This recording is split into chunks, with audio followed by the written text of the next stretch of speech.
This is a breaking news.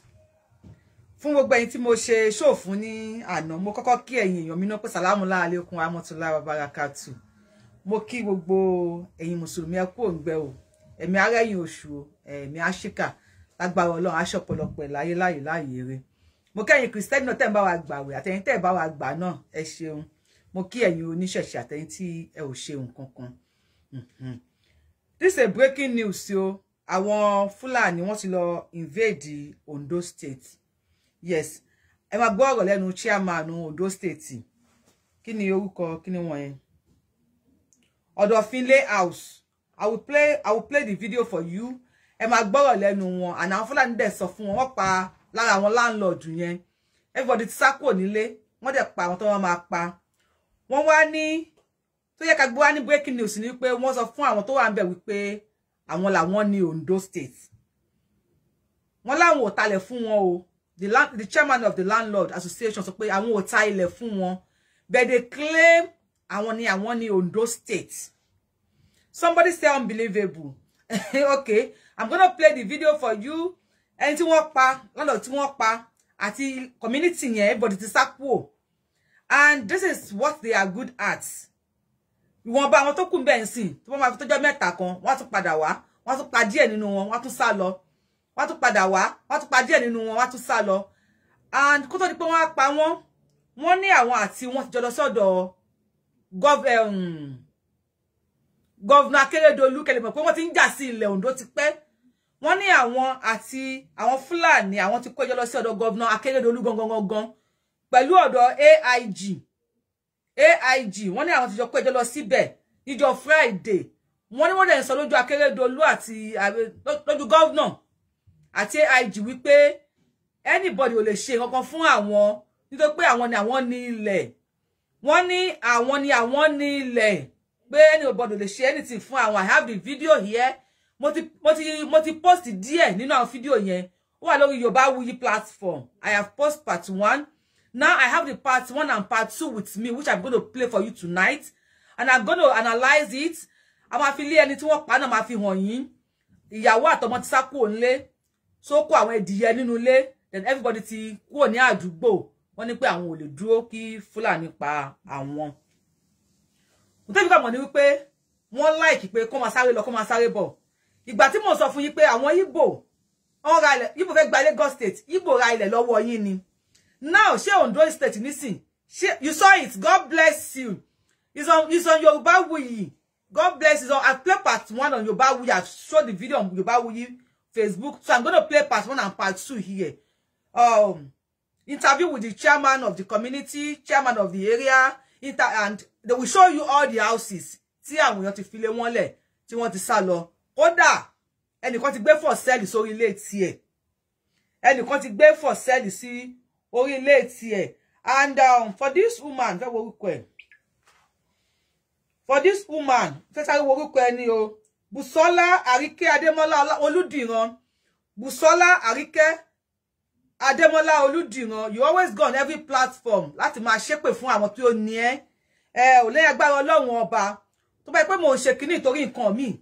Tá pé kí ilẹ̀ Yorùbá kó di gbígbé fún àwọn èèyàn. Kí ara tú gbogbo àwọn ìran mi. I am here in America, kò sẹ́ni tó ń lé mi. Tó bá ṣe bẹ́ẹ̀ ni tó lọ sí gbogbo platform, tó wá sí gbogbo àwọn page mi, tó ń ṣépè, tó wá sínú inbox mi, tó ń ṣépè. Ní agbára Ọlọ́run ọba tó ṣẹlẹ̀ sí àwọn bàbá tó wà ní Ondo yìí, á padà ṣẹlẹ̀ sí ẹ. Àwa ò ní ṣépè tó abiyamọ kì í ṣépè. Àsìkò tá dẹ̀ wà kì í ṣe àsìkò èpè. Àwa abiyamọ kì í ṣépè so a ò ní ṣẹ́ èpè fún ẹ. So ẹ jẹ́ ká bẹ̀rẹ̀ láti orí bàbá yìí. Ibẹ̀ because bàbá yẹn èèyàn bí bóyá bàbá mi ni bóyá ń kú mi dẹ̀ ni. Bóyá bàbá yẹn bóyá ń kú mi dẹ̀ ni. Tó àwọn náà wá ń fast tí wọ́n dẹ̀ tún wá ju tèmi lọ. Àwọn fast sọ̀rọ̀ gan. Bóyá tension dẹ̀ ni, I don't know. But ibẹ̀ yẹn jẹ́ máa play wọn fún mi kò bẹ́ sáré kó lè bá yé yín. Odofin House ni was invaded. And àwọn ti sá kúrò nílé. Wọ́n ní orúkọ àwọn ni Olúwatímilẹ́yìn Ọ̀kẹ́. The chairman Àpáta àdúgbò Ìtẹ̀síwájú. Wọ́n ní àwọn èèyàn ti sá lọ. Please When they came in with 15 people, over 15 people, fully armed, with sophisticated weapons. And they told them, I want ni Ondo State. Remember, when they came to Ogun State, that Abiodun till today has never said anything. Nípa àwọn ọmọ ìyá wa tí wọ́n sá lọ sí kí lórúkọ ẹ̀ Benin Republic dè ní. Àwọn Yorùbá wà ní Benin Republic dè ní. So, ẹ bá wa share video yìí o, ẹ bá wa kàdé wọn tó ń gbogbo bọ̀.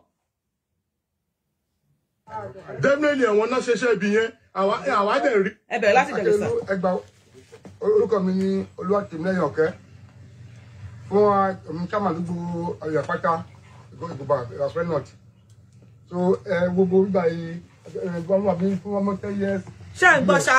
Àdìgbò tẹ̀síwájú ní tí wọ́n kọ́ òyìnbọn kọ ní Fulani dípọ̀ jù. Wọ́n wọlé alẹ́ olóòṣù fẹ́fẹ́sì wọ́n rí. Ṣé ẹ̀ṣẹ̀ wọlé ni àwọn èèyàn tó ń béèrè pé which town in Ondo State ẹ̀ṣẹ̀ wọlé ni please inú àwẹ̀ la wà èmi náà lágbára àti sọ̀rọ̀ púpọ̀ o. Tó kà báyẹn fásitì sọ̀rọ̀ yẹ kí n máa sọ fún yín mo ti kọ sílẹ̀. Ọ̀dọ̀fin layout. Ọ̀dọ̀fin layout. Wọ́n náà làwọn ní gbogbo ilẹ̀ Yorùbá. Bẹ̀tí náà tó lọ gbà lọ́wọ́lọ́wọ́ nísìnyí Ọ̀dọ̀fin layout. Àdúgbò Àpáta chairman wọn ni Mr. Olúwatìmílẹ́yìn Ọ̀kẹ́. Mo charge phone yìí ni. Mr. Olúwatìmílẹ́yìn Ọ̀kẹ́ ni chairman. Tẹ́ bá jọmọ́ de báyìí. Ṣé ń gbọ́ ṣá? Ọlọ́pàá yan bí báyìí. Àwọn ló wá, àjọ ló wọ̀.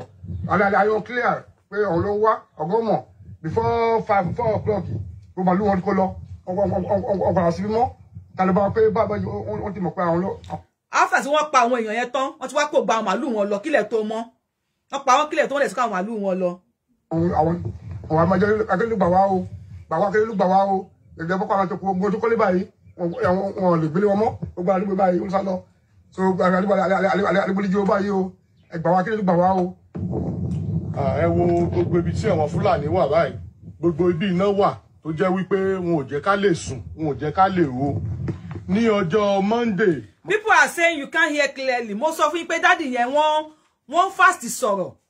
Ṣé mo pé ó yẹ kí n kọ sílẹ̀ nǹkan tí wọ́n sọ. Wọ́n ní Akeredolu gbà wá o. Akeredolu gbà wá o. Akeredolu gbà wá o. Akeredolu gbà wá o. The face of the man. I have shown it before. Na mother padà sẹ́yìn ẹ̀dá kan ẹ máa wo lọ bẹ́ẹ̀. Tó bá tún ti gbójú síbẹ̀ máa tún ṣe. Tí àwọn Fúlàní wà báyìí. Gbogbo ibi iná wà tó jẹ́ wípé wọn ò jẹ́ ká lè sùn, wọn ò jẹ́ ká lè ro. Ní ọjọ́ Monday mọ́júmọ́ Tuesday wọ́n wá ká wa mọ́lé. They are more than 15 with full weapon. Wọ́n wá fi ká wa mọ́lé débi pé èèyàn wà ní wọ́n alúùsì ẹnìkan nínú àwọn landlord association lọ́dọ̀ wa wọ́n fìbọn pa ẹnìkan. Gbogbo ibi ni àwọn Fúlàní yẹn wà a lè sùn a lè ṣe anything báyìí. A fẹ́ kí ìjọba Ondo State Akeredolu ẹlẹ́yinjú àánú ni a fẹ́ kó gbà wá. Àwọn Àmọ̀tẹ́kùn kan gbà wá. A ní ìjẹ́ Àmọ̀tẹ́kùn base níbí látọjọ́ tọ́rọ̀ yẹn ti ṣẹlẹ̀ tán ti pàkan nínú wa. Àtọjọ́ náà ti fi bílẹ̀ gbogbo environment ọ̀nà ẹ̀wò yìí. Wọ́n pọ̀ owó wọnú lọ bẹ́ẹ̀ yẹn o. Látọjọ́ yẹn báyìí wọn ò tí ì padà débí. Definitely àwọn náà ṣẹ̀ṣẹ̀ bí yẹn. Àwa dẹ̀ rí wọn clearly. Èmi tí mò ń sọ̀rọ̀ mo rí wọn clearly. Nígbà tán dé ibi iwájú ta lé mi. Haúsá náà ń sọ lẹ́nu. Fúlàní ni wọ́n. Àkọ́ tí wọ́n ti àdá wọn bọ̀. Àwọn ọlọ́pàá gan kó lọ. Torchlight wọn. Ó wà lọ́dọ̀ àwọn ọlọ́pàá báyìí. Àwọn evidence wa ni ẹ ta fi mọ̀ pé àwọn náà. So if you are doubting what they are saying, you can easily go to any police station near Àpáta, ní Ọ̀dọ̀fin layout. If you are doubting what they are saying, you can go to any police station because àwọn ọlọ́pàá involved ní sí ọ̀rọ̀ náà. Wọ́n ní àwọn ọlọ́pàá tó wá kó àwọn akọ wọn tó máa ń ti dá wọn bọ̀ àti àwọn torchlight wọn. So if you are doubting what they are saying, please kindly visit any police station. The AIG knows about this. Even Governor Akeredolu knows about it. Because ọ̀dọ̀ wọn ni wọ́n ti lọ sọ̀rọ̀. Tí wọ́n dẹ̀ sọ fún wọn ní ọ́fíìsì governor wípé àwọn ni Ondo State. Mo kí gbogbo ẹ̀tẹ́ ń kí mi o. Wàláì mo rí kọ́mẹ́ǹtì yín o. Àmọ́ àsìkò àwẹ̀láwà. Ara ti gbẹ. And again, òtútù tó ń mú mi mọ ẹ̀ṣẹ̀ tí ibi iṣẹ́ dé ni. Please, if you doubt what they are saying, you can visit any police station. Wọ́n ti lé kíní síbẹ̀. Àmọ̀tẹ́kùn lè gbé AK-47 ọ̀hún nígbà. Àmọ̀tẹ́kùn lè gbé AK-47. But the Fulani can gbé AK-47. And now, ó tẹ̀sí wá clear nísìn.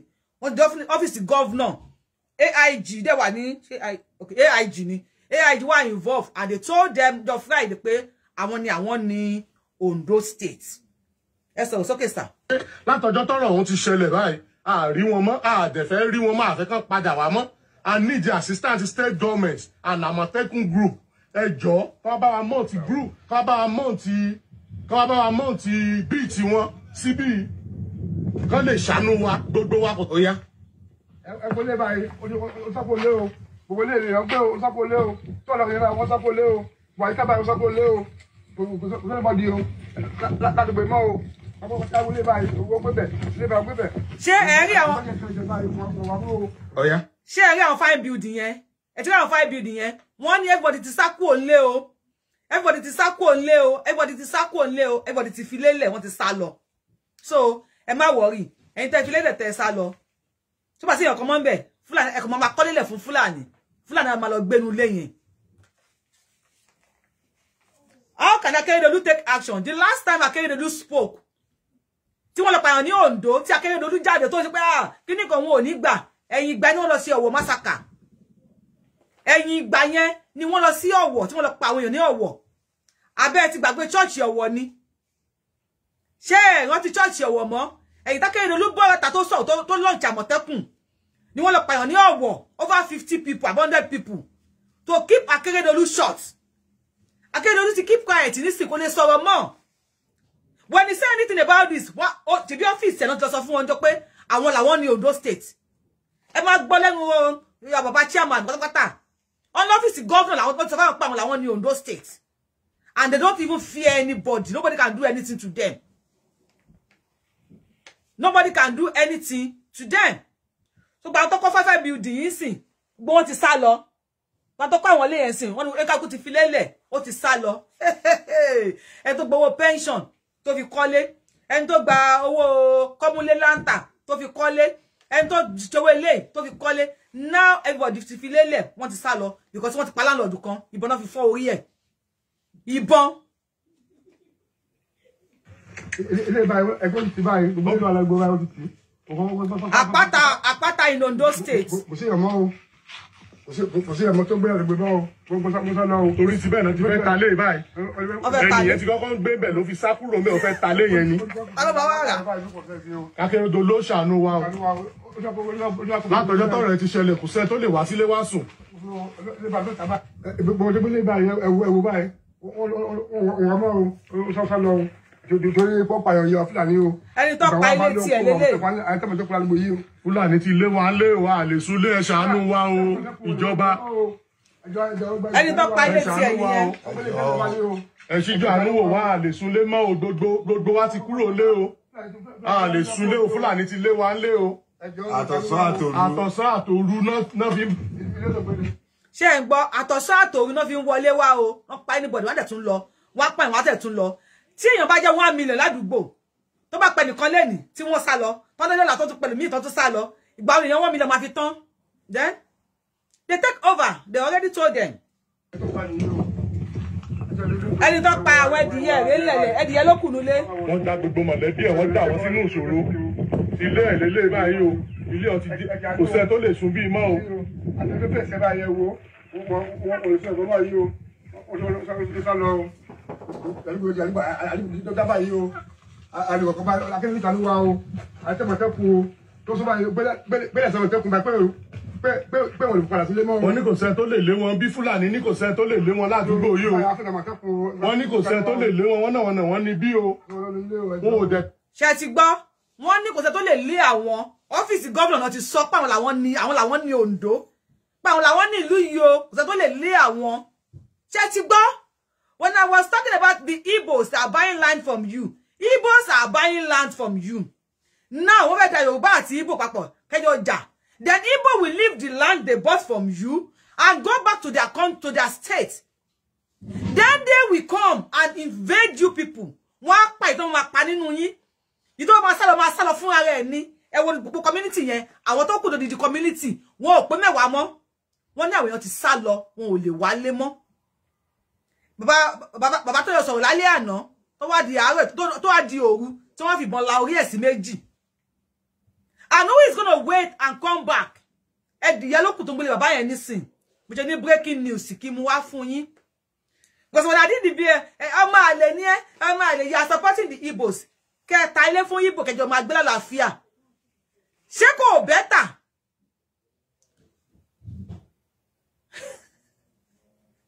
Ke ta ile fun Igbo kejo ma gbe lálàáfíà. Ṣé kò better ju àwọn eléyìí lọ? They said it. Whoa, there is an office pé ó yá wọ́n yé sọ̀rọ̀ yo ye de wọ́n mọ́lẹ̀. Ẹ̀yin le Ondo. Kí ló rí kí Ondo? Kí ló ko le agbole baba yín Ondo? Governor cannot even do it. The AIG was involved. He cannot even do it. Allegedly, they said they wanted the governor's office. The AIG was involved, and they were telling them that nobody told them share anything for one. Ẹ wá bá mi mú kan méjì. Ṣé ká ta lé fún àwọn fún àwọn ọmọ Igbo. Tí wọ́n gbébọn sí yín ló gbà fẹ́ ra lé lọ́wọ́ yín o. Wọ́n fi bọn sí yín ló gbà fẹ́ ra lé lọ́wọ́ yín o. They bought, you sold your properties to them because ẹjọ́ máa ń gún àpótí later. You sold your father's land to them. Now, pẹ̀lú àwọn ilé bá mi kọ síbẹ̀ mo fọlọ́run bá bẹ̀ yín, mo fẹ́ máa ka comment. Ẹ bá mi kọ síbẹ̀. Ṣé àwọn eléyìí ní ká bá gbé ni àbí àwọn Igbo? Mo sọ fún yín ní slash show mi pé ohun tí wọ́n fẹ́ ṣe ni pé kẹ́ lé àwọn Igbo lọ. Tẹ́ bá ti lé àwọn Igbo lọ tán, tẹ́ ti wá di ọ̀tá ara yín.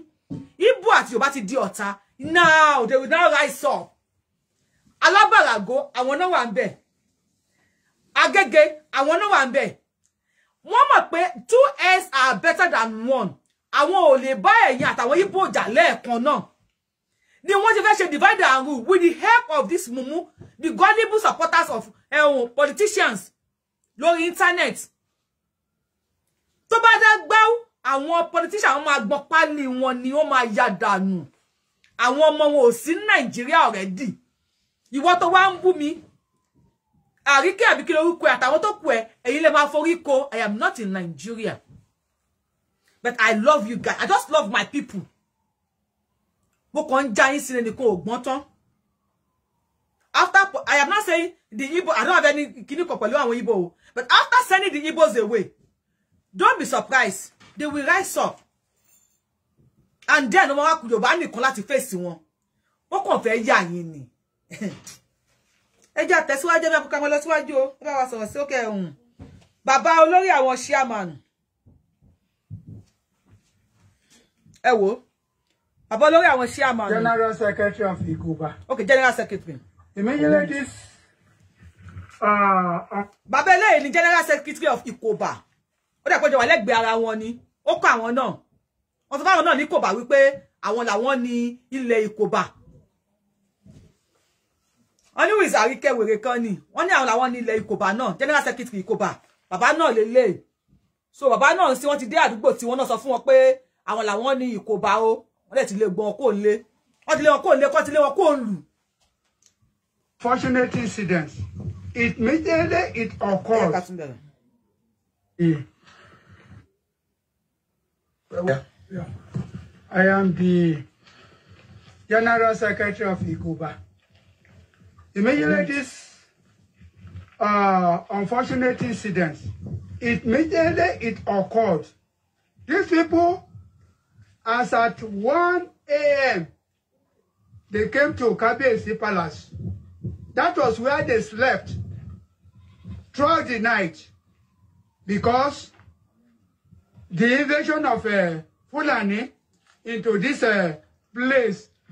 This is a Odofin layout. The Fulani people. Nobody again. Nobody. Omoni lefe lole. Kashia called me after the show. I called you yesterday. Omoni lefe lole. Àdúgbò tí wọ́n náà. Ikoba. Àwọn náà ti kó ládùúgbò Ondo state lòun náà wà. Omoni lefe lole. I am telling you. And I will keep on telling you if you like. Amale, Elenu, I just ate that Yorubawuyi for you know. So I just ate Yorubawuyi with passion. Orí mi olóòkì mi, èyàn 1,000 ti kọ message sínú inbox mi tí mi tí ìṣíwò. Kabiyesi Palace ni wọ́n sùn mọ́jú. Àwọn ọmọ nílẹ̀.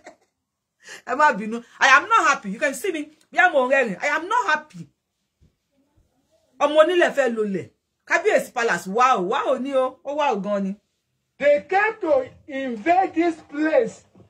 Nobody said the laugh. Can you imagine? They slept in the Kábíyèsí's palace. They slept in the Kábíyèsí palace. Wọ́n lè gbọ́ lẹ́nu chairman kò bá ní. General secretary kò bá ní. They slept in Kábíyèsí's palace. Àwọn ọmọ onílẹ̀, àwọn ọmọ tó pa lọ́nà nílùú. Who won't talk? Who they breathe?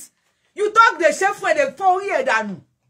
And when you will talk on Facebook, any news until they come to you before you will know it. Landlord tí wọ́n pa yẹn kò ra ilẹ̀ yẹn pọ̀ fẹ́ lọ kú síbẹ̀ o. Ó ra ilẹ̀ pọ̀ fẹ́ lọ kọ́ ibẹ̀ kó máa gbé bẹ̀ ni. Ó kọ́ ilé ní sin àwọn ẹ̀dìyẹ ló ń gbélé. Ìyàwó àtọmọ ti sá lọ. And nobody to fight them pé kí lè tẹ́ fi pa bàbá lágbájá. Nobody. If Akeredolu stock anything, wọ́n talk able fún. Then. And immediately before now, we wrote a letter to the governor. We wrote a letter to AIG. They wrote a letter to the governor. They wrote a letter to the AID. For you to know, we pay one. Keep on watching. See, ni jasile. One, it's my jasile lenye. What in for wala lenye? Pe, I want ni Ondo State. I want Baba Secretary, Baba Chairman yi. Àwọn bàbá yìí sọ pé àwa làwa ló Ondo State, àwa Yorùbá la Ondo State. Wọ́n ní Fulani ló ní Ondo State. So what in for wàhálà yẹn ti pẹ́? Now, àsìkò tó máa mọ fáìlì Ìgbòho lélẹ̀. Àsìkò tó máa mọ owó Ìgbòho lélẹ̀. Wọ́n ti Ìgbòho ṣe tẹ́ fi lé kúrò nílùú. Tí ẹ̀yin wèrè kan tún sọ lórí social media pé Sunday Igboho á pẹ́ ní Kútọ́nù for his own safety. His children, his wives, they are in abroad. Please go and watch this thing. I will not repeat myself again after this one. And tell me what is the name of the village.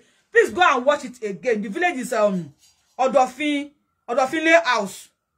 Ondo State. Odofin House. Wọ́n ti bá mi jẹ́ pẹ̀lú star o. Ìyá mi Monsurat ti ko ojúmọ́ wo ya máa lọ sókè Monsurat Salako. Ẹ ṣé, thank you for the stars. Ẹ tẹ́ join mi lórí YouTube náà. Tẹ́ join membership mi. Tẹ́ fún mi lówó. Ẹ ṣé mo dúpẹ́ o. Ẹ tẹ́ ra super sticker fún mi. Ẹ ṣé o. Man, you can't waste energy. Let me hear. So, I'm just fed up. Case yìí ti pé pé ẹ̀jẹ̀ ń fà. Wọ́n ti ń fà tipẹ́. Wọ́n ti office governor tipẹ́. Wọ́n ti collect sí ID tipẹ́. Pé àwa ní Yorùbá. Àwa lọ́mọ Ondo mi le mo wiki àwọn Ondo. Àwa ní Ondo kíní kan Ondo ẹ̀gín. Ọmọ ọdún la méjì. Takọtabo kíní kan. Then the Fulani say àwa la nílẹ̀. This land belongs to our fathers. We are from Niger. We are from Chad. We are from Mali. Thank you, Mami. Thank you.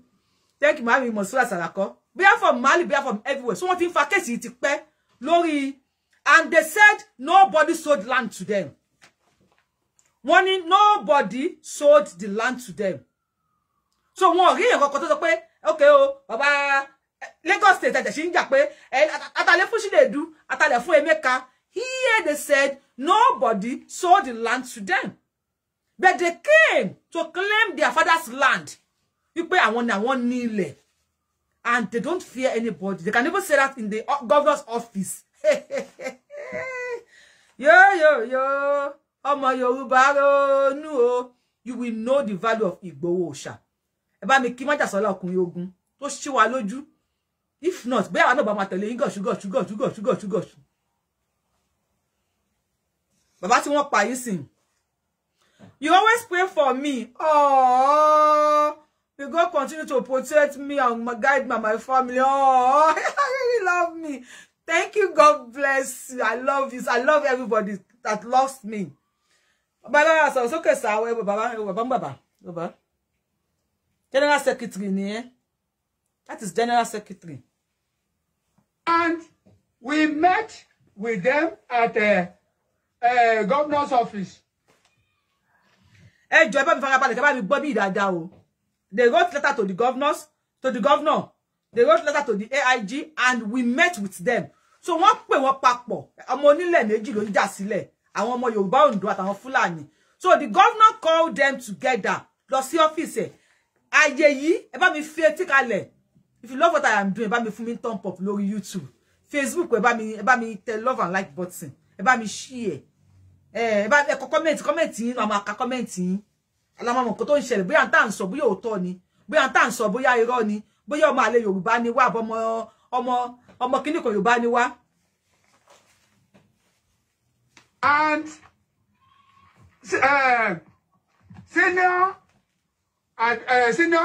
advisor to the governor on security. SAG, senior advisor to the governor on security no more sí. Báwo tí wọ́n pè yín sí àwọn olórúkọ ni wọ́n pè. The governor, the AIG, the SAG. Alhaji Dojumo attended to us on Friday. And what we prayed, we told them that we want them to leave our land. Hence, we did not sell the land for them, nor they are paying any royalty on our land. We asked them to leave. Even as at the time we were talking to them at the governor's house, at the governor's office, they were boasting that they are not afraid of anybody. It was then. Alhaji Dojumo told them that they should show appreciation to the community. In the governor's office, they were telling them, with Alhaji Dojumo, I'm sorry sir, if I'm not able to pronounce your name very well. Alhaji Dojumo, I don't know. The SAG on security. The SA to governor of Akeredolu on the security was there, and they was telling him they don't fear anybody. They own the land, and they are here to collect their land. Àwọn money left by ilẹ̀. Wọ́n fẹ́ lọ lẹ̀. Ọmọ Igbo ra lẹ̀ lọ́wọ́ yín ni àwọn ò ra lẹ̀. Àwọn làwọn nílẹ̀, àwọn máa talẹ̀ fún Yorùbá l'Ondo. Àwọn máa talẹ̀ fún Igbo ní Ondo. Even Baba Tinubu tó bá wọlé àwọn máa talẹ̀. Ọlọ́run jẹ́ ká sick, àwọn we are sick in Yorùbá land. Ọlọ́run máa ní já sick. Alado will not come outside for this. Okay. Alado will not come out for this now. Ṣé Alado? Alado ni Mushin. Alado. Ondo la sọ̀rọ̀, Alado ko ọ̀rọ̀ Mushin ko la sọ̀rọ̀. Ondo baba. Ewo, ẹ má yẹ nchi pé. Wọ́n pé yo ti wá, àwọn tí mú mi. Ẹ sọ̀rọ̀ sókè. The way they behave to us, very, very ungrateful people. And this thing happened on Friday. On Monday, this is the reprisal of what happened at the government house. Because these people, they are not ready to leave our land. We want the government. Kò ṣe nǹkan tí ó funny rárá at all. Yes. Yes, kò ní nǹkan tó funny. Well, after they argue, oh, Alado the comedian. Ẹ wo, ẹ já fade mi dé mi lórí. Ẹ bá dé mi lórí o, ẹ dákun. Ibi gẹrẹjẹ la máa ń bá àgbà. Ojú làgbà máa ń yá àgbà ò kì í yánu.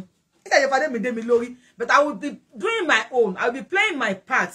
I will be playing my role gẹ́gẹ́ bí ọmọ Yorùbá. Wo tó bá ṣe ń lọ, kẹ́ lè mọ̀ tó ń ṣẹlẹ̀. Kẹ́ lè mọ̀ pé kò rúgbó bọ̀ mọ́, ó ti rúgbó dé ni. When they said that in the office of the government, in the government office, you buy all one nile, and nobody dare challenge them. Nobody dare say anything. Why it won't lock one up? That is to tell you, even our government, even our governors, our Southwest governor cannot do anything. They said it in government of that nobody can do anything to them. On Friday. Your Friday doesn't suppose anybody to say anything for àwọn. Tó yẹ pé Yorùbá ló dúró, Yorùbá ló ṣe rally. Mú bọ̀ dání o. Mú gidá ní o. Rally Yorùbá nation, Yorùbá nation, Yorùbá nation la fẹ́, Yorùbá nation la lọ fẹ́. Wọ́n yìnbọn pa àwọn ọmọ lọ́mọ. Now, àwọn ilé wọ́n stand níwájú nínú government. Can you imagine they have the access to go into the governor's office? Àwọn aráàlú lọ pè wọ́n lọ sí governor's office tí wọ́n ní àyàdé. And they said nobody can challenge them. Àwọn ni wọ́n nílẹ̀. Ẹjọ́ tó lọ lè bá mi kọ síbẹ̀ tí ọmọ Yorùbá kan bá dúró ní governor's office, ní Sanwó-Olú's office, ní Akeredolu's office, Ṣèyí Mákindé office, Arẹ́gbẹ́ṣọlá and co. Ẹ bá mi dọ́kọ̀ àwọn governors yẹn síbẹ̀. Tí ọmọ Yorùbá kan bá dúró níbẹ̀ pé yes, Governor, you cannot do anything to me. Kò tí mo fẹ́ ṣe ni mo fẹ́ ṣe. Ọmọ Yorùbá yẹn, ibo ló máa gbẹ̀yìn ẹ̀. Tí ọmọ Yorùbá bá dúró any governor, any Yorùbá governor's office. Tí wọ́n bá ń bá wí pé nǹkan tó ń ṣe yẹn ò dáa. Tó wá ní nǹkan tí mo fẹ́ ṣe ni máa ṣe. Nobody tó lè challenge me. Nobody tó lè bí pé kí ló ṣẹlẹ̀. Ẹ jọ̀ọ́ kí ló máa gbẹ̀yìn ọmọ Yorùbá yẹn bá mi kọ síbẹ̀. Kí lẹ̀yin lérò pé máa gbẹ̀yìn ọmọ Yorùbá yẹn? Kí ni àwọn governor lẹ Yorùbá máa ní kó lọ ṣe fún ọmọ Yorùbá yẹn? Kí ni àwọn ọba lẹ Yorùbá máa ní kó lọ ṣe fún ọmọ Yorùbá yẹn? Gẹ́gẹ́ bí Yorùbá Sunday Igboho sọ pé Sunday Igboho jáwọ́ nínú Yorùbá nation. Ó ní mi ò ní jáwọ́. Yorùbá nation no ni. A gbọ́dọ̀ gbalẹ̀ bàbá wa, a gbọ́dọ̀ gbọ́ orílẹ̀-èdè wa. Kí ló padà head Sunday Igboho? Kirikiri ló ń lọ, ẹ ní ṣe àgbákò. Wọ́n máa ní kó lọ pa ni, bó ṣe jẹ́ gangan nìyẹn. Ọmọ gbèsè. Ọmọ gbèsè. Àwọn death ni o, àwọn tó gina máa ní kó lu pa. Àwọn tó gina máa ní kó lu pa. Wàhálà ti dàbí wáyé síkù báyìí. They were busting in the office of the governor. Abalo Ababo. Baba, how do you say sókè sir? To intervene on this matter. We want the government. I go the straight. I will law. Wala da. I will law bawo. Now, and I want to say bed. New governor's office. I want to say bed governor's office. Wọ́n fi wọ́n lẹ̀ wọ́n lọ. Àbọ̀dé pé wọ́n fi wọ́n lẹ̀. Wọ́n wá yàwọ́. Wọ́n wá lọ sí àwọn àyàwọ́ àdúgbò. Wọ́n lọ pa wọ́n. Wọ́n ní they came in with over 15 men, fully armed with sophisticated weapon.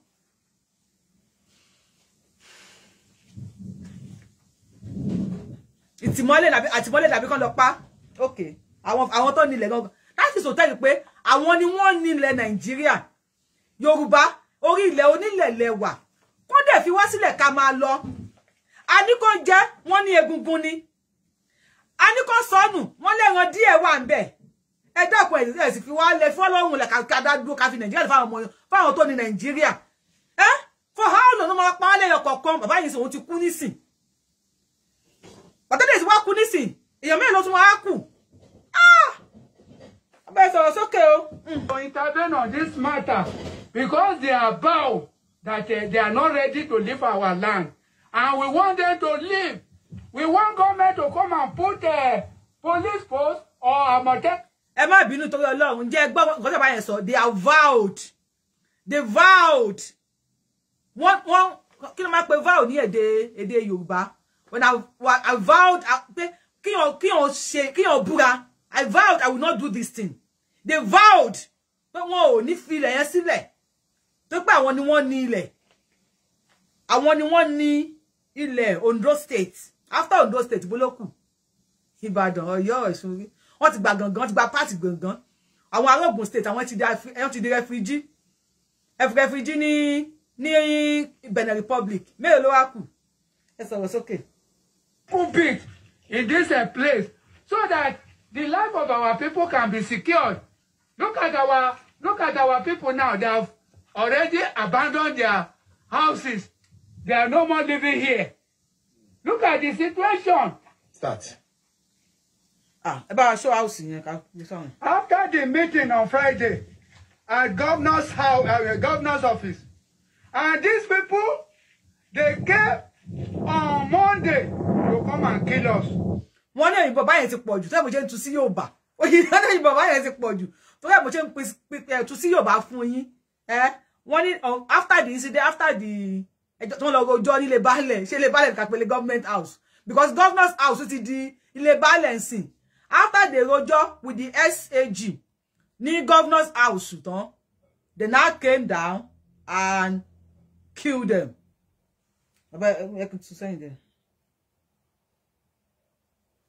Houses, they are no more living here. Look at the situation. Start. After the meeting on Friday at governor's house, governor's office, and these people, they came on Monday to come and kill us. See why these people are rewarding us. Despite the fact that we gave the land was invaded by them. They are not paying them. Sherry, ẹ̀yin Yorùbáwùyí fancy ẹ̀. Nǹkan mẹ́ta yìí ọ̀fọ̀ kì í ṣe ohun. Kò sábà tó lè ṣẹlẹ̀ máa ń tó máa sùn bẹ́ẹ̀.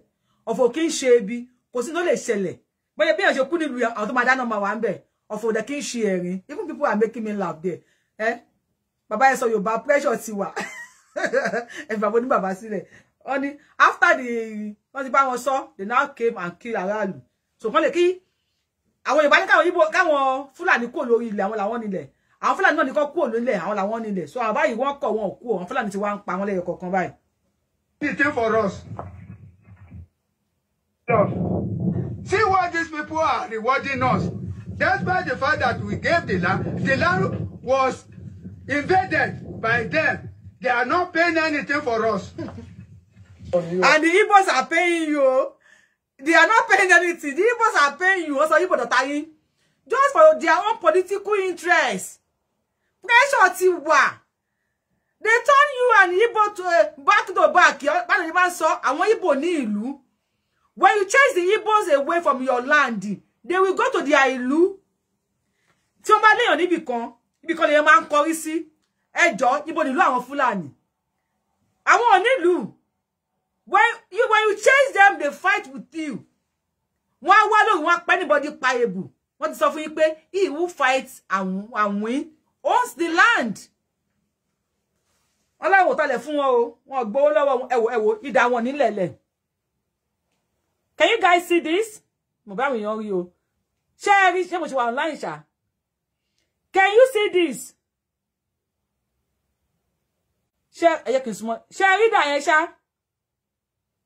Can somebody type yes yo? Mo mọ̀ bí camera Sherry, kíni yẹn lọ. Sherry ìdá yẹn. I don't know. Ẹ gbà mí ṣé mo wà online. Ṣé mo wà online ẹ gbà Asia. Okay. Ṣé mo wà online ṣá? Yes ìdá wọn ni. Ìdá tí wọ́n fi pa ìdá ni. Wọ́n pa àwọn èèyàn pẹ̀lú wọ́n fi ìbọn la orí èèyàn wọ́n dẹ̀ tún fi ìdá. God bless you for saying yes.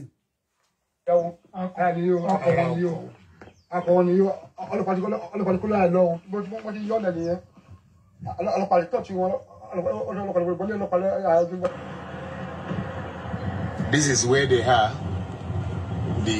where they used to put the cow, where they are rearing it. Ṣé ti pẹ̀lú yẹn ti dahoro. Ṣé ti pẹ̀lú yẹn ti dahoro báyìí. Ẹ ń wò mí lórí Facebook mo ní ṣe rí ẹ lọ ń type sí mi lórí messenger pé rí. Please ẹ wò. Ṣé pẹ̀lú ẹ ti di ahoro.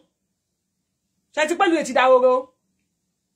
Ìlú ti dahoro. Everybody ti sá lọ o. Ìlú lẹ ń wò yẹn o Ondo state ni o. Ondo ni o. Ìlú ti dahoro. What is the work of government? Ẹ ṣe join wa ní lọ wò láti bẹ̀rẹ̀.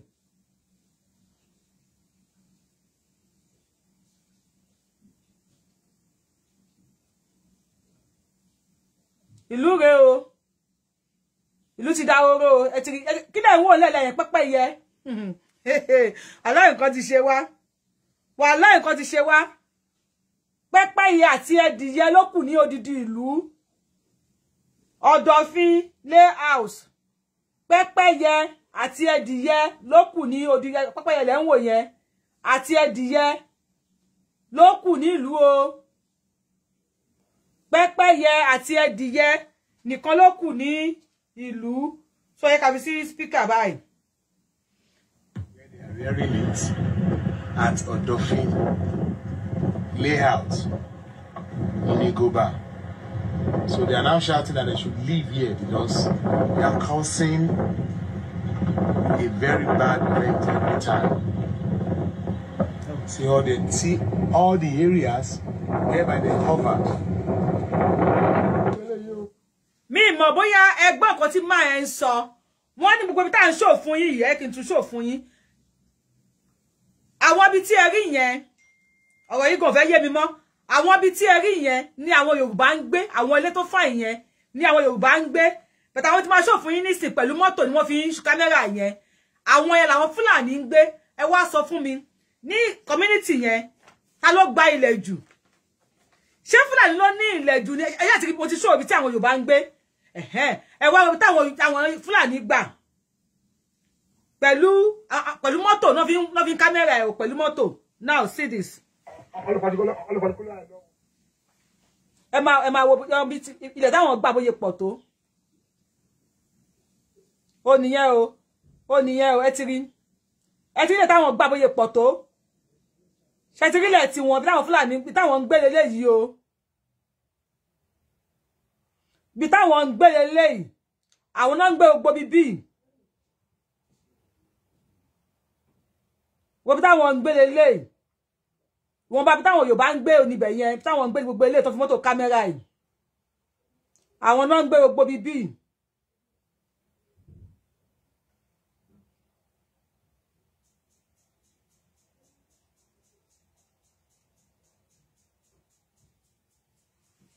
So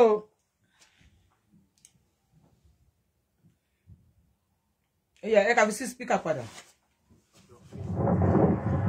Layout in Goba. So they are now shouting that they should leave here because they are causing a very bad event every time. See all the areas whereby they covered.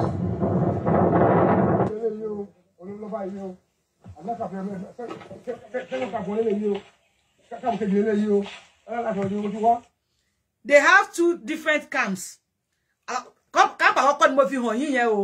So now you can see the second camp.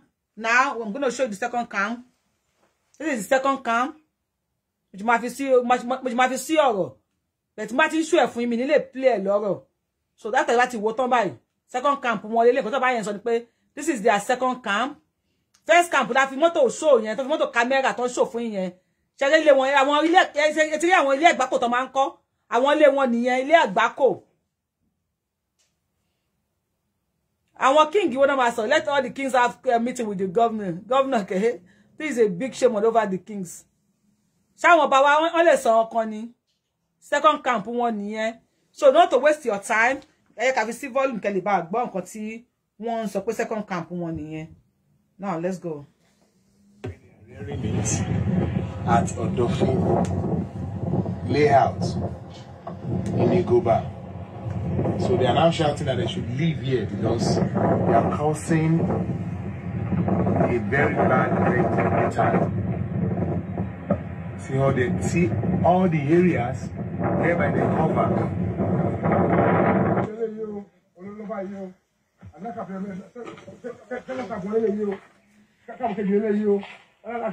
Camp kejì leleyi o. Camp kejì leleyi o. Ní Ìgùnbà, camp kejì yẹn ní Ìgùnbà. Àkọ́kọ́ ní Ọ̀dọ̀fin. So odidi community méjì náà ti gbà lọ́wọ́ wa tí wá ti bá wa. Ọlọ́run ṣàánú wa. Yo, àdúgbà camp leleyi o lo bá yìí o. Olo lo bá yẹn o. Olo lọ sínú lọ́hùn. Can you imagine? Ó lọ sínú lọ́hùn wo. Inú lọ́hùn wo. Bó ti pọ̀ sí láti ibi dáàbò lẹ́ látàárọ̀. Before 4 kìlù, wọ́n ti lọ. Ojú ń bá ya àríwọ̀n mọ́ ẹ̀wọ̀ tó ń gbé. Òun ní báyìí o. Láti ọ̀yọ́ tó gbọ́mọ̀ fún wọn. Ọmọ àti ẹ̀ múlẹ̀.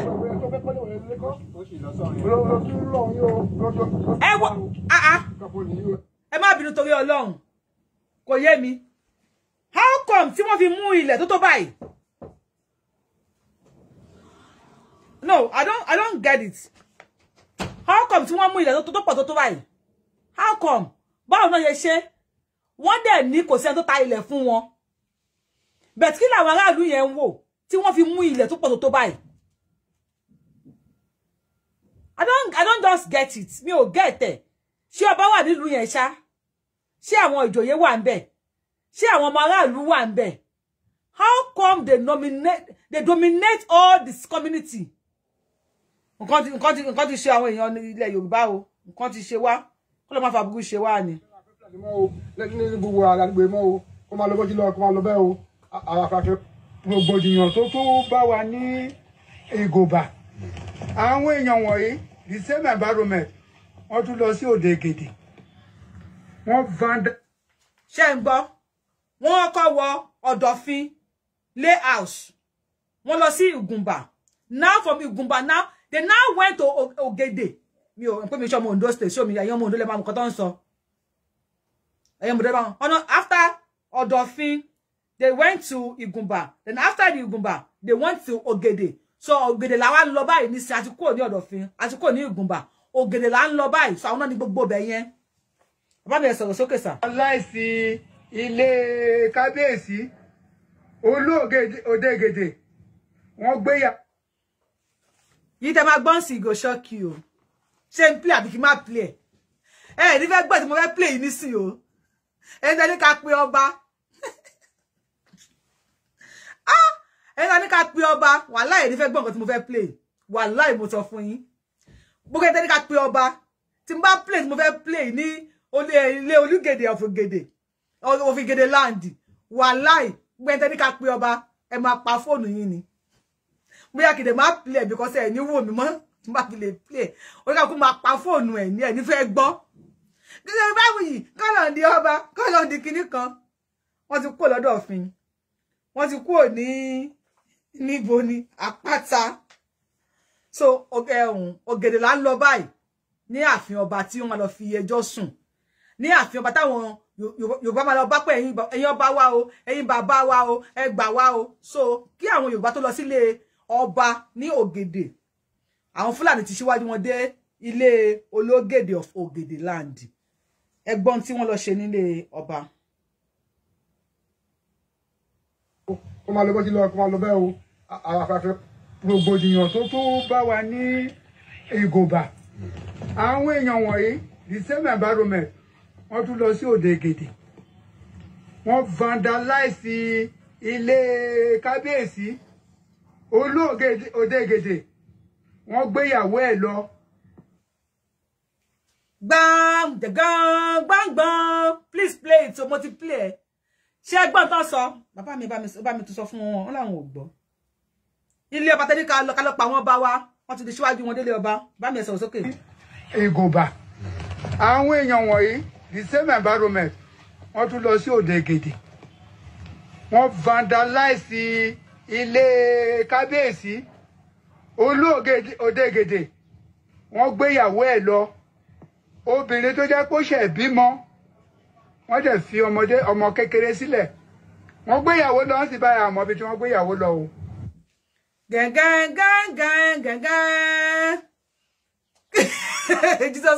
Jesus Christ come gẹ́gẹ́ àwọn ọba tẹ́lẹ̀ ká lọ rìpọ́ọ̀tì fún ni o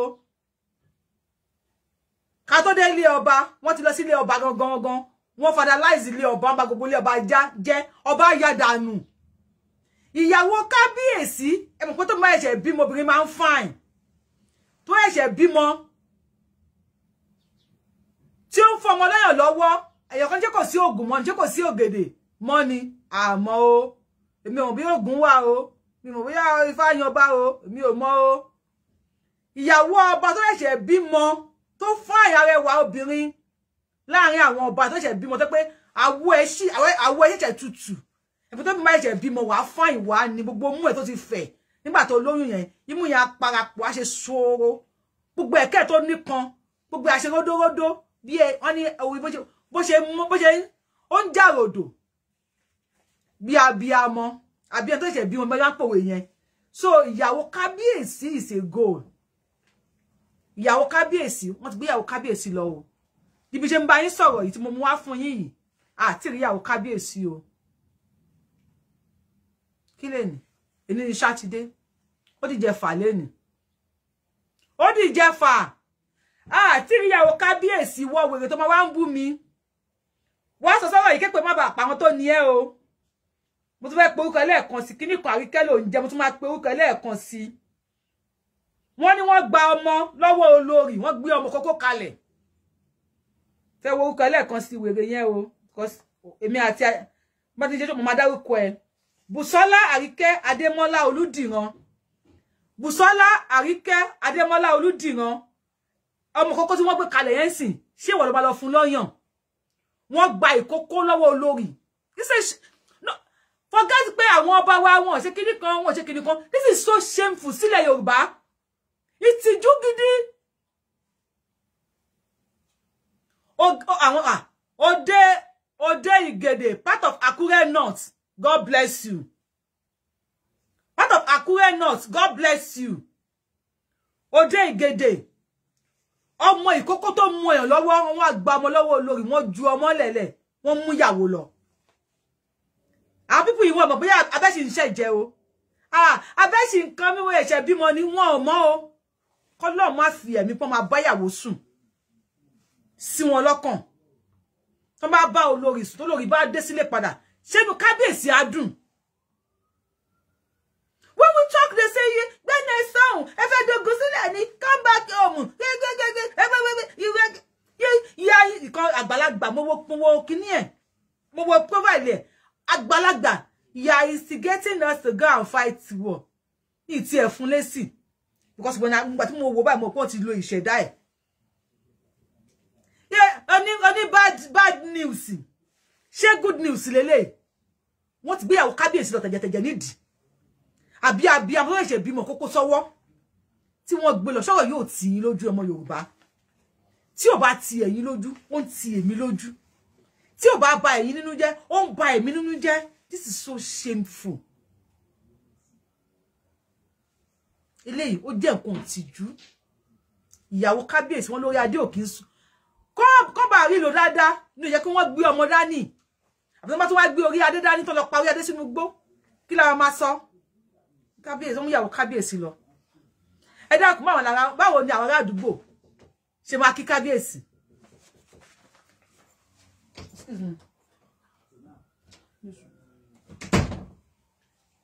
Okay, má bù. Go ahead. Báwo ni àwọn ará àdúgbò ṣe máa wá kí kábíyèsí. Kábíyèsí ẹ pẹ̀lẹ́ o. Ọlọ́run bá wa ṣọ́ olórí dé o. Olórí adé láyọ̀ o. Àbí tó lórí bá dé bọ́ọ̀nù tí mo lọ kí olórí ẹ káàbọ̀ o. Ṣé kí lẹ mú bọ̀nà máa sọ ni àbí kí lẹ ràbọ̀ àbí lé ń kọ́ àbí báwo lòun ṣe rí kí ló máa sọ fún olórí kí ló máa bèrè lọ́wọ́ olórí tíyàn bá travel ẹ bá lọ kí ẹ káàbọ̀ kí lẹ bá máa ràbọ̀ kíní kan báwo ni wọ́n ṣe máa kí olórí báwo ni olórí ṣe máa rìn láàrin ìlú ìdá wọn bá olórí sùn ìdá wọn ò bá olórí sùn gbogbo alamọ̀ pé wọ́n máa ń bá àwọn obìnrin sùn ni báwo ni olórí ṣe máa rìn láàrin ìlú kò kàn mí ogun ẹni it's not funny anymore bá olórí a máa rí láàrin ìlú sìn àwọn olórí tó ń gbé yẹn nìyẹn wọ́n ti bá àwọn olórí wọ́n ti yẹ tí èwo bá fi lè mú olórí ní ẹ̀gbẹ́ tán tó lè bá fi lè ga tán rìn láàrin ìlú tó rìn báyìí àwọn Fúlàní ti yàdí olórí wọn ò ní mọ̀ pé èwo lásán ló mú olórí tó lórí bá rẹ́rìn jù sìn àwọn Fúlàní wọ́n ti là nǹkan mọ́ lórí orí olórí ò pé mọ́ tó lórí bá dákẹ́ jù nísìn and olórí yẹn sìn láti Ìjẹ̀fà inú gbóná máa gbé lọ o odidi kábíyèsí ìyàwó ọba tó ń jayé ọlọ́ba tó ń kólẹ̀kẹ̀ sọ́rùn tó ń fẹ̀gẹ̀ tó ń fẹlá a máa wá rìn ní 20 kíní kan miles 90 kíní kan miles nínú gbó and when we talk we say we should keep quiet when we talk we say gbẹ́ni ẹsẹ̀ òun fẹ́ dógun sílẹ̀ ni kí ló ń jà yìí sọ̀rọ̀ sókè àsìkò sínú tó sà ẹ sọ̀rọ̀ sókè. wá di pé agbára wa ò ká kíjọba kan jọ kán ràn wá lọ́wọ́ lórí gbogbo ìṣẹ̀lẹ̀ tó ń ṣẹlẹ̀ ní Ìgòbà.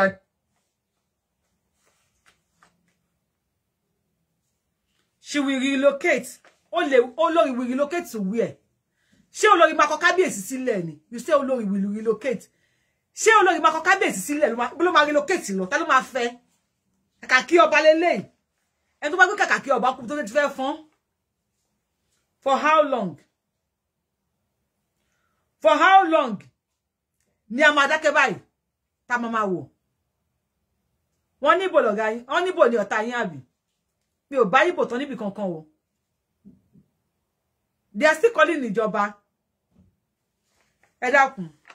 Àní gbogbo program say Sunday Igboho has written his name on the platter of gold ní ilẹ̀ Yorùbá. Sunday Igboho ti ṣe tẹ́ni ọkàn ò ṣe rí ní ilẹ̀ Yorùbá. Ṣé Sunday Igboho máa wà nílé? No, let's be sincere. Ṣé Sunday Igboho máa wà nílé? Wọ́n ní wọ́n invade Ondo. Ọmọdé yẹ máa dìde o. Kò ní sọ pé ọmọ Ìbàdàn lòun. Àbí mo ń parọ́ ni. Ṣé Sunday Igboho ti ní tẹ Ondo létí? Tí ò bá ti tẹ Ondo létí, ṣé kò ti ní ràn yàn lọ? Àwọn ọba tí Sunday Igboho wá ń jà fún. Kíru ele baba ṣẹlẹ̀. Tógun bá dé ní ayé àtijọ́ Nàìjíríà ní ilẹ̀ Yorùbá, wọ́n ní ilé ọba yá, ilé ọba yá, ilé ọba yá, ilé ọba la everybody máa ń sá lọ.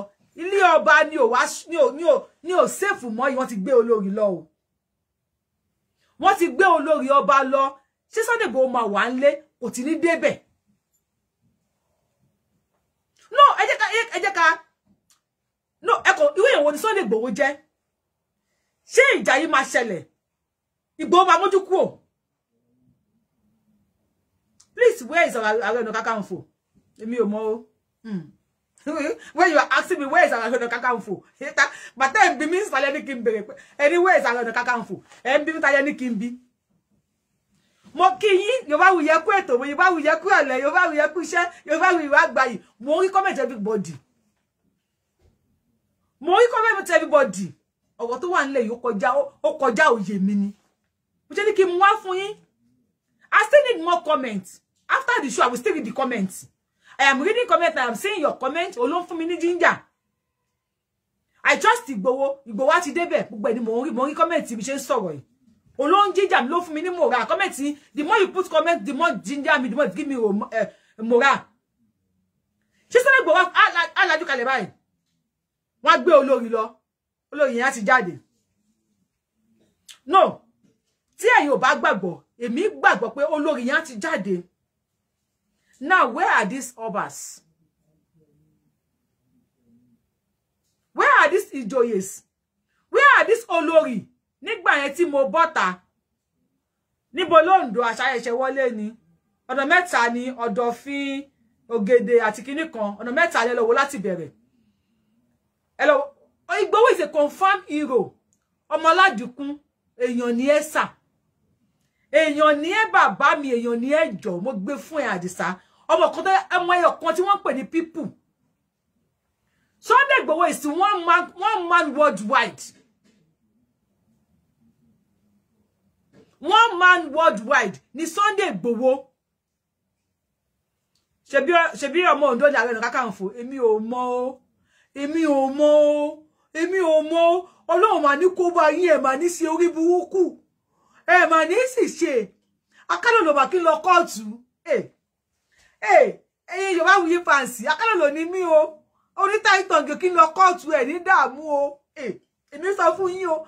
Ẹ má ẹ̀yin lẹ mọ̀ o. Yes.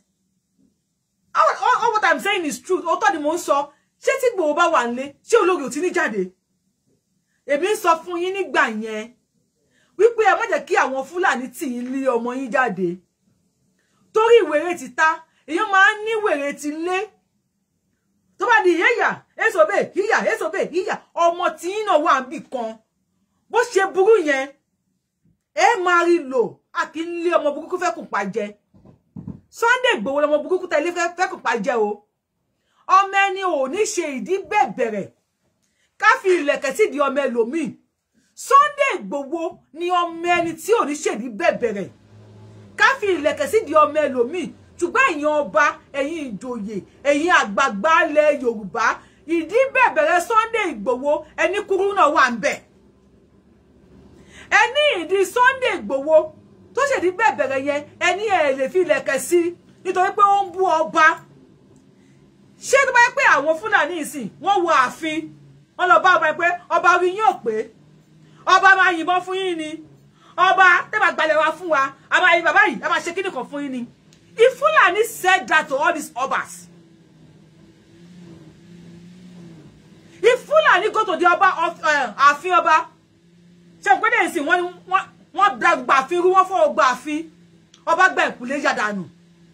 If Fulani said what Sunday Igboho said, but Sunday Igboho ń sọ̀rọ̀, ẹ̀yin ọba àwọn apáyín ni, àwọn ṣe ẹmú yẹn dání.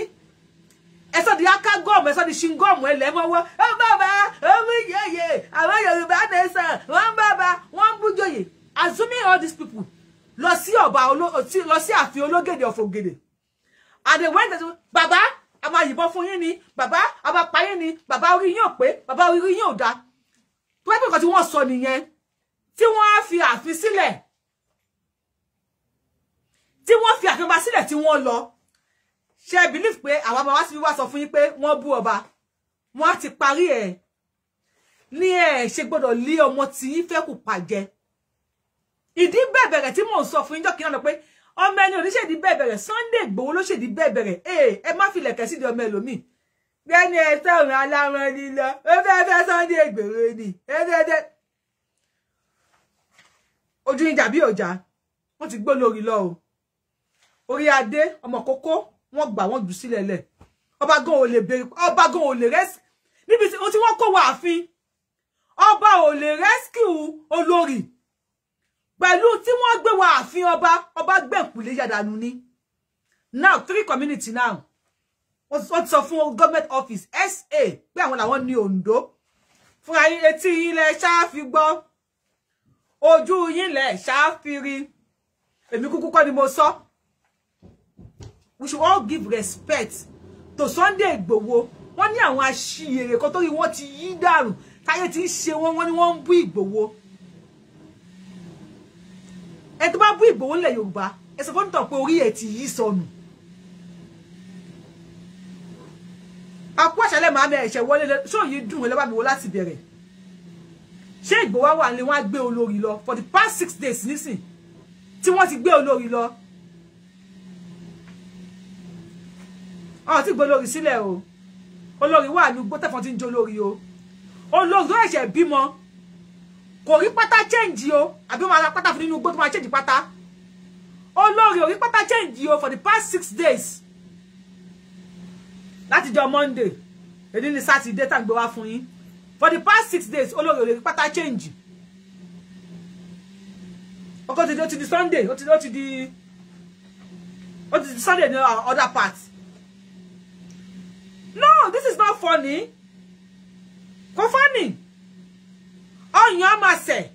Omi oyan ma se. Mo play video kan fún yín lórí YORUBAWUYI tí ẹnìkan sọ wípé gbà tí wọ́n mú un denu gbó, mo play fún efe tí yín gbale woman yẹn. Ó ní gbà tó mú un denu gbó. Ó ní wọ́n yaso mọ́ un lára. Ó ní Fulani kan wá gbé ẹnu sí ọyàn kan. Ìkejì gbé ẹnu sọ́yàn kejì. Can you see how animalistic and animal kini kan tí they are? Ìyá yẹn ní ìkan gbé ẹnu sọ́yàn kan, ìkan náà gbé ẹnu sọ́yàn kan. Fún èèyàn méjì mú yàn ní àyà obìnrin yẹn kan at the same time. Fully grown up men.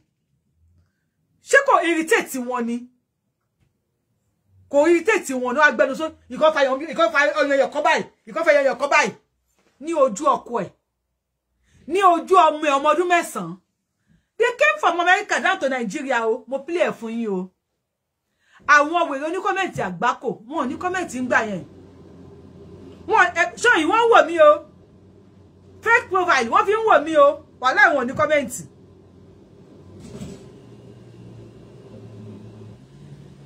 Wọ́n ní comment, wọ́n wò mí bí ṣe show yìí. Wọ́n ní comment sórí eléyìí. Ẹja sí pé YORUBAWUYI bẹ̀rù Ọlọ́run. Irú obìnrin yìí bẹ̀rù Ọlọ́run. Irú ẹ̀yà akálọ̀lẹ̀ bẹ̀rù Ọlọ́run. Ṣé mi ní kí n bẹ̀rù Ọlọ́run sí? Àbẹ́yìn ní kẹ́ bẹ̀rù Ọlọ́run.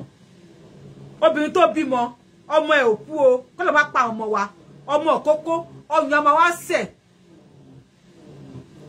wa sẹ̀ dànù tẹ́bí bá pa wọ́n gan wọ́n lè bẹ̀rẹ̀ sí máa fà á mu bí tí wọ́n yẹ ẹranko dé tí ebi bá pa wọ́n pa mílíkì lélẹ́yìí wọ́n á gbẹ́nu sẹ́ máa fà á ọmọ tó lẹ̀ ní ọyàn ọmọ yẹn wà nílé mo play fún yín if you have not watched it it's on YORUBAWUYI page lórí YouTube lórí Facebook ẹ lọ wá àwọn kíní yẹn mo play fún yín was it not last week tí ìyá yẹn ní Fulani mú ọmọ ọyàn ẹyọ kan ìkejì mú ọyàn ẹyọ kan àwọn méjì wá mú ọyàn lẹ́nu obìnrin ní àyà obìnrin ẹyọ kan at the same time lójú ọkọ ẹ̀ lójú ọmọ ẹ̀ ọdún 9 àwọn ọba wa ti gbé ṣẹ̀ṣẹ̀ kalẹ̀ láwà ní Norway mi ò ní kò sọ agbára ní Kùránì o wọ́n ti gbé ṣẹ̀ṣẹ̀ kalẹ̀ ṣọ́ọ̀ṣì náà ń lọ pásítọ̀ fọba ní ìgbàrún Holy Ghost fire wọ́n ṣe the difference fọba ní ṣọ́ọ̀ṣì. You said don't worry about with that the next to kidnap wà láwọn ọba máa ya when they get to the àfin ẹ̀pọ̀ máa yà ní ọba yà ìyàwó ọba náà rí gbé yẹ́ sì ọmọ mi jòjòló ìyàwó ọba náà gbé olórí náà gbé lọ láti jẹ fánsìn. For how long do we continue saying this? Any bad news? You think I am happy saying this? About my family. The world is watching. If I can hide this and I will not play it, I will be happy. But when I keep quiet on this, the atrocity will continue. Tell us what is happening in America. The crimes committed in America every day is more than what is happening in Nigeria. You think anywhere, Olori Oba, awa àdúgbò kan, alo lọ jiyan gbe. Àwọn ọmọ yo tó wà níbí, gbogbo wọn ní ìbọn lọ́wọ́. If you don't want us to go for Yoruba nation, legalize ìbọn. If you don't want us to go for Yoruba nation, legalize ìbọn. Ah, wèrè lórúkọ súná yín ni. Are you mad or something? Are you mad or something? If you don't want to give us Yoruba nation, legalize ìbọn fún wa. Wọ́n ní ká kó máa gbé ìbọn tiẹ̀ sínú pọ́ọ̀sì. Ilé wà, kó fi sínú wallet, sínú pọ́ọ̀sì. Ẹ fẹ́ máa gbé kàlàkọ́rùn, kó gbé kàlàkọ́rùn. Bó ṣe wà fi ọba, ká olórí níbọn tiẹ̀. Ọba náà níbọn tiẹ̀. Àwọn ọmọ bá níbọn, ìjòyè níbọn. Tó bá jẹ́ ti wọlé bẹ̀, ẹ yẹ ṣe fún mi kí ṣe fún ẹ. Ẹ tó máa kú, ẹ tó máa kú. Àwọn náà ní wọ́n lọ́la wọn lẹ́mìí méjì. Wọ́n ní spare part ẹ̀mí ọ̀kan náà wọ́n ní. Tí wọ́n lẹ́sìrà ẹ̀mí ni. Wọ́n ò lẹ́sìrà ẹ̀mí. Àwa ò níbọn. Àmì gẹ́sà sí. Àwa ò níbọn. Àwọn Àmọ̀tẹ́kùn náà ò níbọn. Ẹ náà àwọn tó kọ́ máa lọ gí. Àwọn gbé èké wọlé. Ẹ legalize ìbọn fún wa if you support me. Ẹ bá wa kọ síbẹ̀. One day, international community lè rí. People ìbá wí sọ pé kó legalize ìbọn fún wa. Bá máa legalize ìbọn fún wa. Kó kú lọ ra tiẹ̀ dání. Olórí ò fún ọmọ ọlọ́yàn. Wá ti mú tiẹ̀ ìléwọ́ tiẹ̀ wá ti fi sínú àpò. God bless you. Ẹ bá wa kọ síbẹ̀ kó legalize ẹ̀. Kábíyèsí tó gbádé sórí. Tó mú ọ̀pá àṣẹ dání. Ọba máa gbé kàlà sọ́rùn ni. Eke ọba máa gbé sọ́rùn. Á dẹ̀ gbé kàlà ìsọ́. Á gbé eke sọ́rùn. Á mú kẹ̀rẹ̀ dání. Kábíyèsí o. Kádé pẹ́ lórí o. Kílẹ̀kẹ́ pẹ́ lọ́rùn o. Kíní kan. Tó bá ti ń ju kíní fún ẹ. Wọ́n náà ní wojú bàbá lẹ́ẹ̀mejì. Ìwọ náà ní wojú bàbá lẹ́ẹ̀mejì. Tó ti rí tó wà lọ́rùn bàbá. Kó bàbá gbé báyìí ni. God bless you for supporting me. God bless you. Please let us put it in comment section. Kí wọ́n legalize ìbọn fún wa. Wọ́n ká kó gbé tiẹ̀. Olórí get your own. Àwọn ọmọ bá get their own. They come inside we ṣe fún wa. En tó bá kú máa kú. So ma on ni wá lọ́la. E wọ́n ní wèrè gangan de lásán wá di dìdìrín sílùú. E wọ́n sọ wá do ponu ale sọ̀rọ̀. When we talk they say no. She do me, I do you. God not the first. Man self not the first. When you do me, I do you.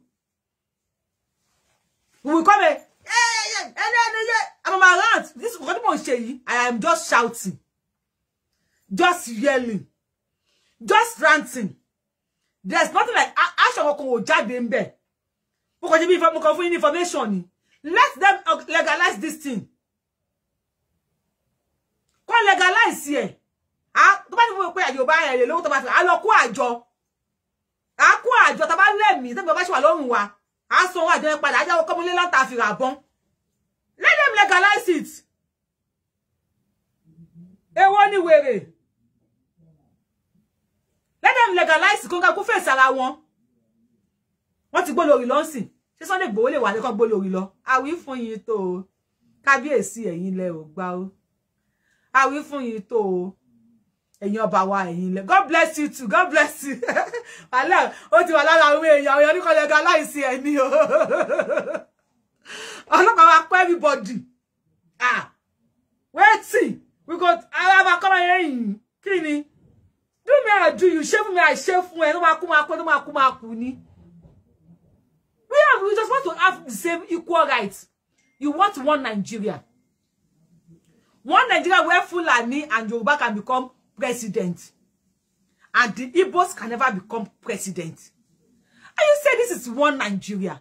Let the Igbos go to the Biafra land. You want one Nigeria where they can come inside and Gbe Olori Oba, lójú AK-47.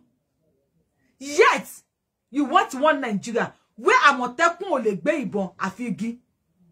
You want one Nigeria where Sunday Igboho máa sọ̀rọ̀. Wọ́n máa ní kó lọ pamọ́lé, wọ́n lè sẹ́yìn odi. And àwọn ọmọ àlè jàti rádaràdà rédèrèdè jákujàku gbágagbága. Wọ́n wá sórí íńtánẹ́ẹ̀tì. wọ́n máa bú Sunday Igboho. Ẹ̀yin wèrè jákujàku, their gullible followers will go there and be commenting. Sunday Igboho Peter ni, Sunday Igboho Benin Republic. Ẹ pé nǹkan ṣe yín. Nǹkan ṣe yín. Tí kò bá máa ṣe yín ni, ẹ máa comment rádaràda. Tálámọ̀ tó kù. Tálámọ̀ tí lè máa ṣẹlẹ̀ sí lọ́la. Kó lọ máa fa burúkú ṣe wà. Kó lọ máa yẹ ká dààmú. Who is next? Who is next? This is an embarrassment. Ìkókó ń sa máa sunkún lóru. Kí ni kábíyèsí máa ṣe? Ṣé kábíyèsí ní ọyàn nígbà yà tó máa fún ìkókó tó máa mu? Ẹ má bínú o. Odidi ìyàwó ọba. Ẹ má bínú o. Ṣé kò sí ẹbọ àti ètùtù mọ́ ni? Mo ń bèrè, ẹ má bínú o. Ṣé kò sí tí wọ́n lè sà? Bí wọ́n ṣe wọ ààfin ọba. Láyé àtijọ́, àwọn bàbá wọn ló kọ́ máa pé kí ni wọ́n ní pànọ̀dà. Tó bá ti ń gbé aburú bọ̀ wá sí ààfin ọba, o ò ní mọ̀nà. O lè dúwá níwájú ilé ọba for a whole day. Ibi náà láàfin yẹn wà. Ibi náà láàfin yẹn wà tí o ò ní mọ̀nà. Ṣé kò sáwọn iṣẹ́ yẹn mọ́ ni? Àwọn iṣẹ́ onígbálẹ̀ ńkọ́ tí ò lè máa wọlé tó máa gbálẹ̀. Ṣé àwọn kò sí mọ́? Àwọn àgbẹ̀rọ ni kú ń gbọ́ àgbẹ̀ tí ni ṣìgìdì ń gbẹ́dà. Àwọn iṣẹ́ yẹn ò sí mọ́ ni. Yes. When I said, when you want to fight with the Igbos, plan well.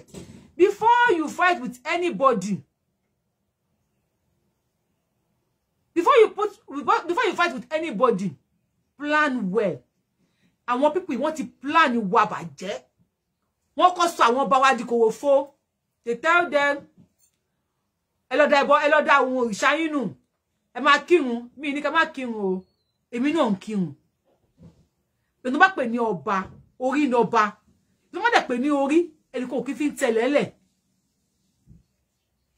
Torí kí wọ́n lè pa ìran Yorùbá run, ni wọ́n ṣe brainwash yín. Ọba ẹ lọ dá òrìṣà nù. Ọba ò dífá mọ́. Ọba ò dífá mọ́. Wọ́n dìbò, wọ́n gbé tutù nígbà àsìkò gómìnà, right? But wọ́n ò lè gbé tutù kí wọ́n má gbé olórí ọba lọ. Ọba ò dífá mọ́. Ọba kan tẹ̀ sọ̀rọ̀ ń jọ wọ́n táwọn bá kú. Wọ́n ti ṣe òfin nísìn pé táwọn bá kú. Anybody wọ́n fẹ́ ṣe ritual fún ọba. Wípé òfin ti wà. Òfin ti ọba olúwo number 1. Òfin ti wà tó máa gbé ẹni tó bá fẹ́ ṣe ritual fún ọba. So government ti ṣe òfin. And who are the governor? Who are the government? Àwọn Arabi. Wọ́n ti bọ́ wọ́n ṣàwọn ọba wọn tí wọ́n di kòròfo. Ọba máa wà fín. Àwọn èèyàn kan máa wà fín. A lọ invade ọba. Kí ọba máa bá olórí sùn lọ́wọ́. Àwọn ọba nígbà àwọn ayé àtijọ́ kí ọba máa bá olórí sùn ní ọwọ́. Ọba ní tó máa kò ní pé ẹ̀ṣẹ̀ wọlé ẹ̀ṣẹ̀ pọ̀fọ̀. Àwọn ọba ní tó máa ẹ káàbọ̀ ẹ jókòó síbẹ̀ yẹn. Tí wọ́n á dẹ̀ jókòó. Ọba wà ní kò látọ̀lá kò ní kankan. Nǹkan ṣe wá o. I need the paracetamol o. Ilẹ̀ Yorùbá wàhálà I need alábùkún pàápàá.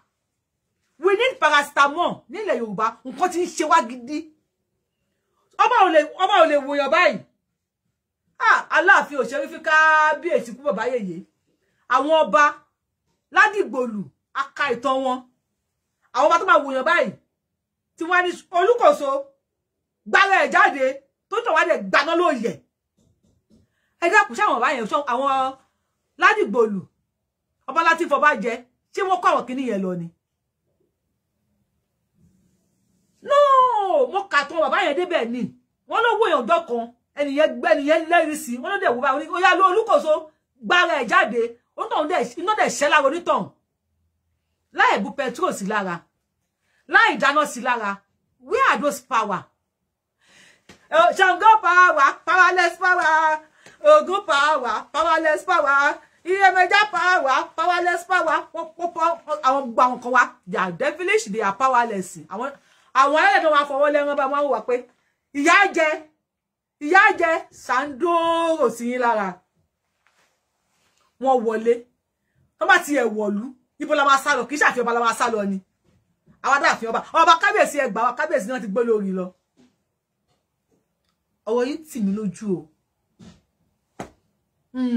o ó tì mí lójú mi mọ̀ tí yín o but èmi ọ̀rọ̀ yìí tì mí lójú wípé àwọn ọba wa kò sí àṣẹ ní ẹnu wọn kò sí àṣẹ ní ẹnu wọn nílẹ̀ Yorùbá àti láfta àwẹ̀ ní agbára Ọlọ́run ọba a máa mobilize lórí YORUBAWUYI a máa mobilize àwọn èèyàn if it will take me paying people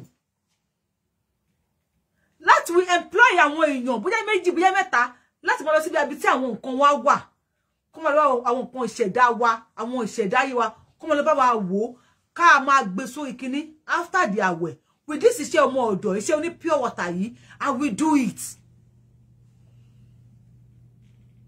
Kàmọ́tà ti wá kàmọ́rí ìrun wa kí ni àwọn kan tí àwọn ọba ti ṣe mo ti gbọ́ ìtàn ọba kan tí wọ́n ní ó fi ìfun ẹ̀ báyìí ìfun ẹ̀ ó fi kọ́ ọrùn lọ bá ẹlòmíì lé ọlọ́jọ́ lérí síra wọn ni pé ẹnìyẹn máa ṣíwájú òkú kí wọ́n máa ṣíwájú òkú ọ̀tọ́ ni pé wọ́n fẹ́ pa mí mọ́ tó sọ pé wọ́n fi rẹ nínú ó dẹ̀ gbé ìfun yẹn ó fi kọ́ ọrùn ó wá gun ẹṣin bóyá ò ní Alhaji Bufu ti gbọ́ tán ní Sunday Igboho fi ó gbé fún dání ó wá gun ẹṣin lọ bẹ́ẹ̀ nìyẹn pé òun fẹ́ wá pa ni òun máa pa bọ́sọ̀ òun ò ní síwájú ẹ̀ kú ó lè sọ pé òun máa kú torí fún ti bọ́ta ó pa ẹnìyẹn ó sì wá lọ sílé lọ kú.